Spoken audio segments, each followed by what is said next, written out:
तो गाइस जैसा कि आप लोगों ने देखा था तांगसान यहाँ पे जीत गया होता है। दूसरा बैटल यहाँ पे बिग कैट का होता है और उसके साथ मोहम्मद भी आ गया होता है। और मोहम्मद जो कितना खतरनाक हुआ होता है, हमें फिर उसकी बॉडी को दिखाया जाता है जो कि काफ़ी ताकतवर दिख रहा होता है, जो कि तांगसान से हार गया होता है।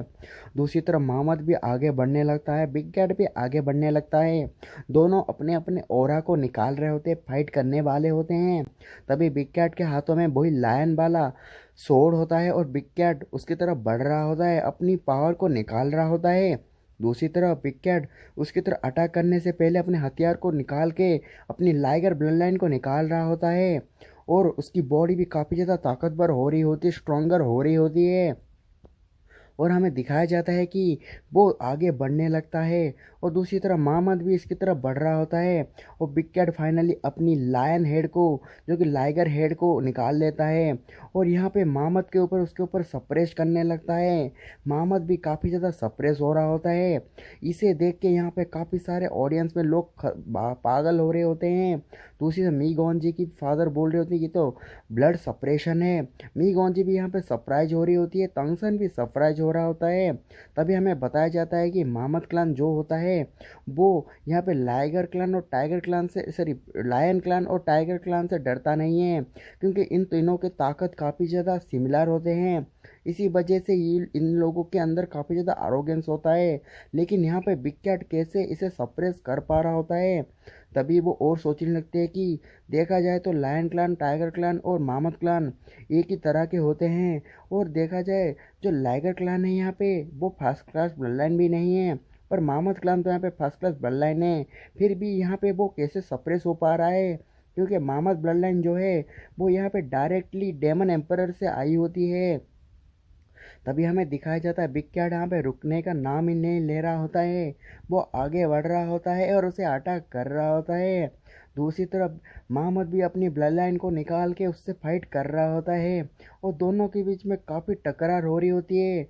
और इन टकरार के बीच में इतना वाइब्रेशन हो रहा होता है कि ऑडियंस में जितने भी बंदे होते हैं उनका सर दुख रहा होता है, इवन पांगसान का भी सर दुख रहा होता है। और यहाँ पे मोहम्मद पीछे हट जाता है बिग कैट के अटैक से।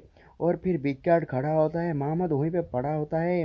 दूसरी तरफ हमें दिखाया जाता है कि मोहम्मद सोच रहा होता है कि इसका अटैक काफ़ी ज़्यादा टेरिफाइंग है, क्योंकि मेरे हथौड़े के ऊपर भी इसने दाग बना दिया। फिर वो सोच रहा होता है कि मेरे पैर टिक नहीं पा रहे हैं इसके अटैक से, मुझे कुछ करना पड़ेगा, मुझे हेड ऑन फाइट करना पड़ेगा, इससे फेस टू फेस फाइट करना पड़ेगा, तभी जाके कुछ हो पाएगा। फिर यहाँ पे बिग कैट अपने अटैक को कर रहा होता है, मोहम्मद उसके अटैक को काउंटर अटैक कर रहा होता है। इस तरह के अटैक को देख के यहाँ पे ऑडियंस में जितने भी मॉन्स्टर होते हैं वो बोल रहे होते हैं यही फाइट बोलते हैं, इस तरह की चीज़ को फाइट बोलते हैं। और दूसरी तरफ फाइट बढ़ रही होती है, बिग कैट अपने ऑरा को निकाल रहा होता है, मोहम्मद भी अपने ऑरा को निकाल रहा होता है। और दोनों थक रहे होते हैं क्योंकि कंटिन्यूसली फाइट कर रहे होते हैं। लेकिन मोहम्मद यहाँ पे काफ़ी ज़्यादा मतलब टेंशन में आ गया होता है, क्योंकि वो बिग कैट के पावर को देख के डर गया होता है। बिग कैट फिर से अटैक कर रहा होता है। और यहाँ पे मोहम्मद बोल रहा होता है कि इसकी अटैक काफ़ी ज़्यादा बढ़ रही है, मैं क्या करूँ, मेरे पैर तो टिक ही नहीं पा रहे हैं। दूसरी तरफ बिग कैट रुकने का नाम ही ले रहा होता है, वो अटैक करे जा रहा होता है। वो फिर से अटैक कर रहा होता है अलग अलग साइड से। फिर यहाँ पे मोहम्मद देखता है उसका एक हथौड़ा टूट गया होता है, लेकिन बिग कैट को भी काफ़ी ज़्यादा डैमेज हुआ होता है, उसके मुंह से खून निकल रहा होता है। तभी मोहम्मद बोल रहा था मेरा वेपन यहाँ पे कट हो गया। और बिग कैट यहाँ पे आगे बढ़ रहा होता है, फिर से अटैक कर रहा होता है।